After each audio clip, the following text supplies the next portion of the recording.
Hello ladies, it's Kay here, ladies and gentlemen, hopefully. I'm here to do the tutorial for the tea bag gift box as of my previous video, if you need to see it all made up. And in front of me are the ingredients we need to bake this little cake. There we are. We need a flower punch or something similar, maybe flowers from your own stash. This is what I have left from 2 full sheets of A4 cardstock. It is a good quality cardstock, probably about 250-260 GSM.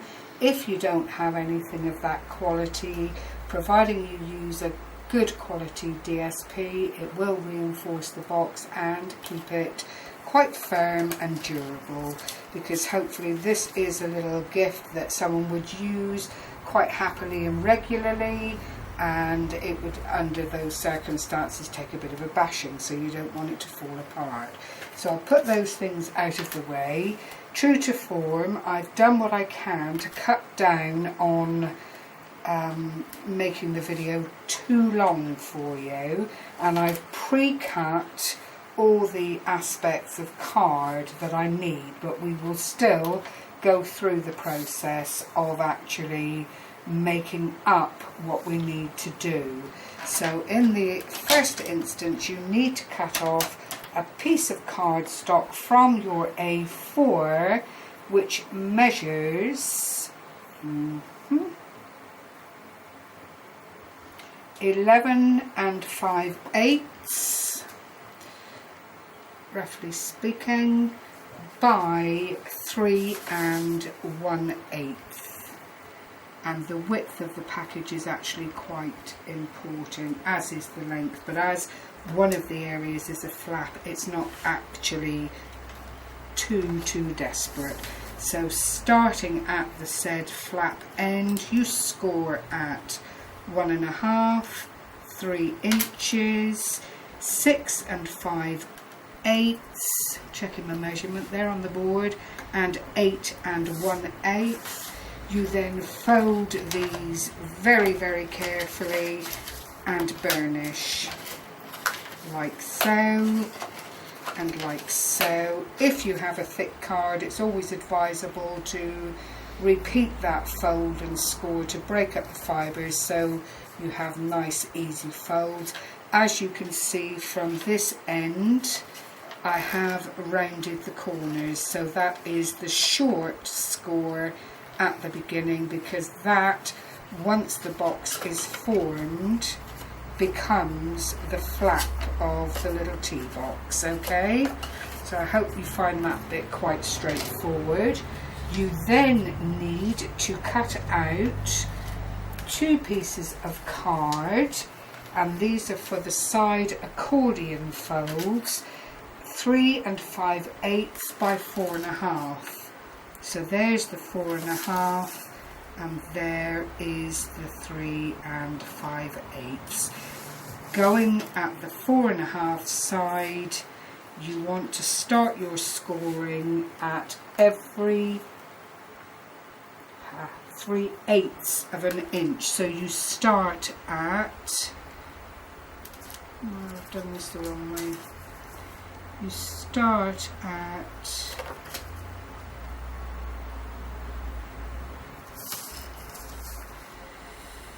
that's it, 3/8. You score again at 3/4, again at 1 1/8, 1 1/2, 1 7/8, 1 1/4, 2 5/8. Let me start that again, I don't want to confuse you. 3/8 of an inch, 3/4 of an inch, 1 1/8 of an inch, 1 1/2 of an inch, 1 7/8 of an inch, 2 1/4, 2 5/8, 3 inches, 3 3/8, 3 1/4, and finally 4 1/8. So that is, again, you do need a scoreboard that's got the 1/8 scorings on it, otherwise this will be jolly hard for you. I don't know how to work it out mathematically any other way, and as I've already said, I did follow this tutorial from a lovely lady called Scrapbooking With Me over there in the USA. So you have then 2 pieces that have been scored in the same way, and what we need to do then is mountain valley fold, and whichever way you start, do the same on the second piece of card, so that although they're not aligned, they are equally folded in the same way. And you just go along that process, folding, until you've done all the creases that are scored there for you. And you'll take a lot more care than me, because I am kind of rushing to get this done for you. I'm not doing a very good job, but you know exactly what I mean, I hope. Fold. And there's the final fold there. When you've got all your folds done, concertina it up. And what we want to do then is burnish that quite firmly. You don't want to lose these folds at any point in the process, or after really, because it is what keeps the box in a good place when you put your dividers in, which we'll come to shortly. Now, as I've done on this one, what I'm going to do is place some red line tape, or whatever tape you tend to prefer, or indeed wet glue if that is the way you would choose to do your crafting. I'm doing this for speed. I don't want to have to wait for things to dry, and you take it away from the fold, from one end of the piece of card over to the other at both ends, and you'll see it wants to play quite nicely. It's not a difficult thing to put together. So that's that bit like that. Leave your backing on for the moment. You then need to cut out 6 pieces of card, and they need to be 3 5/8. And I've done them all here for you to see. Whoops. There's the 3 5/8, and there is the 3" on the nail. And you need 6 of these, because they are what slot in between the concertinaed edges of the box. Now, before we go any further, it might be an idea at this stage to add your design paper, and at this point you will also need a magnet just to hold down the front of the box. So you will want to put that on prior to your design or DSP paper. So what I've done here is marked everything out and then cut out my card accordingly, so I don't hold you up in any way. And this is a double-sided card. I've got a spotty dotty and this lovely rose colour. If you've got a pattern that needs to be lined up, remember this flap is going to be the front of the box, and that also is where you need to put your magnet, which is quite important. So before we go any further, we'll put the magnet in place in the time-old tradition. I'm just using ordinary glue dots at the moment, and they seem to do the job quite nicely. I'm going to put that one on the inside of the flap, and then put another glue dot, making sure they're not opposite polarity, and I'm going to pop the other glue dot on the other one. I'm then going to fold the flap over, which is where it wants to be, and open it up like so. So now those are ready to be placed in a nice and covered manner, so no one need know that they're there particularly. So I'm going to use my Yoo-hoo glue, because it does work so well and dries relatively quickly in this heat. But a word of warning, ladies, if you use it, do watch anything plastic, because it is an acid and it will burn through scoreboards and all that kind of thing. Well, it won't burn through it, but it will take the top surface off whatever it comes into contact with. So that's the first side on, and as I've said to you, I've checked the flow of the paper to make sure that it's up the right way, and now I have to go against that for the next two pieces. Now what I've done is actually cut all of this out. This bit is 4 by 1 3/8, and for obvious reasons you need 3 of these. So there goes the first one. Here goes the second one, which I've put up here. Gary couldn't get me a ruler. And then the third one, oh no, it's alright, don't worry, sorry. The third one I'm putting up at the top, and as you can see, I've rounded the corners to marry it all up. So there again is another lovely little job done that we don't have to think about, oops, put it on the right way any longer. And that just leaves me that one panel, which is 4 by 4.5, and I forgot to give you that one, which is slightly larger, and I will try and measure it for you before I conclude the overall box. I'll put that on there like that. There's the Yoo-hoo going on and in place. The good thing about this stuff, that like a lot of the wet glues out there, is that you do get a moment where you can manipulate to make sure that it is in the right place. The magnet will then sit there quite nicely, I feel. It's probably a wee bit too far down there, but it's not bad. If you look at the angle of the box, it's quite good where it sits, so I'm not going to be overly upset with how I've placed that. Again, you will take a whole lot more time, I'm sure, with your project. Now then, coming to put in the concertinas, which go into not the top flap that rocks over or the second narrow flap, it is the next largest box. Peel off your red tape, line up the edge of the fold with the edge of the box very, very carefully. It's nice if that all looks as if it's meant to be and in where it belongs. Just burnish that down nicely to keep it in place.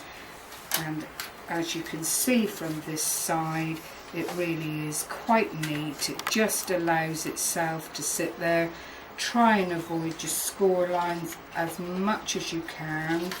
I think I might have to trim that. I was supposed to miter corners, which I didn't do on that one, but nothing's lost. I'll do that now, and that just keeps that a bit safer. That looks like I've been a bit too generous with my measuring again. I tend to do that when I'm in a rush. And then that one then does exactly the same thing. And I'm just going to peel that off, miter a little, just a slight cut in, and I'm going to do that, place that in exactly the same way. I'm lining it up with the edge of the card, as you can see. Then I'm going to burnish it down like so, just to really, really let it know I mean business and let it know that that's where I want it to be. So you have your two concertinaed sides there, and as you lift the box up, what you want to happen in an ideal world is for the concertinaed edge to sit within the next scored area and bring the base of the box up to it. And you'll see it's a wee bit on the short side, so what I did was cut, I'll show you a little,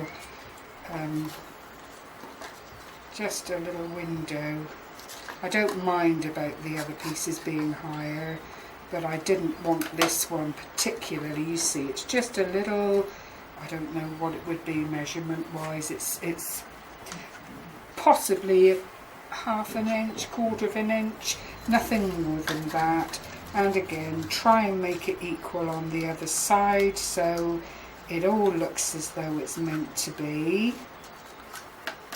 Just trim that down, trim it across, and nobody's any the wiser except you and I. So that's done like that. So I'm going to concertina that down, hold it in place as best as I can. This bit is a bit fiddly, but it can be done with patience. Get off, and being set free from the red lined adhesive. So I'm going to bring that edge up. I'm going to hold my concertina where I want it to be, line up that sticky edge, and this is really the best way to do it, and then bring it up to meet that fold, just like that. It doesn't matter if it's not perfect.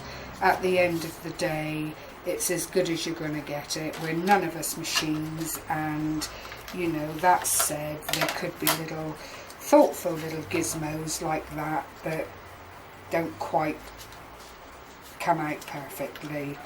So you do exactly the same on the other side. Peel off that red tape, concertina up to within the score line, make sure that the sticky side is facing where you want it to be, line it up with the edge of the box as best you can, and bring it all back into being. Burnish with your burnisher to make sure that it's anchored down. If you get a naughty little fan bit like that, don't worry about it, squeeze it back into place. It really is very, very forgiving, and it does allow you to be a little bit rough with it. The next thing I did, now you can anchor these down if you want by putting a very little bit of glue either side of the separator, as I'm going to call it, but actually they do, as you can see, sit into each of the little grooves very, very easily without too much ado at all. And you actually only need 4 there. Oh well, a couple of extra for spares or decoration. I'll actually use a bit of that to make a flap of that size to cover up my magnet workings, I think, and that will do it quite nicely. And then you fold your box over, and it all just sits in there really, really nicely. It's quite a tidy little job. There's not a lot going on to stop it being appreciated by whoever you send it to. I've then got my little coffee pot or teapot, which I got on eBay some time ago, and I place that while the lid is down, and then using this Stampin' Up multi-floral punch, which is an absolute delight. You can see you get 3 layers of flowers. I've done the flower in the pink from the original box, the silver, the pink in the centre, and then that lovely little doodad there. And just for the purposes of the video, I will go back and glue this down. I will pop that just on the corner, and there is a really, really sweet decoration for the front of your box. There is nothing to stop you putting ribbon, lace, whatever you like onto it, and decorating the back. I've got another little teapot or coffee pot that I'll put on the back there, and that is the tea bag holder. Ideal, as I said in the first video, for individually wrapped tea bags after 8 mints, and just by the size alone, if you wanted to put in little 3x3 gift cards, that it would lend itself to that very, very nicely. You just wouldn't get your envelopes in. Thank you very, very much for sharing this time with me. Happy crafting, everyone. Bye bye for now.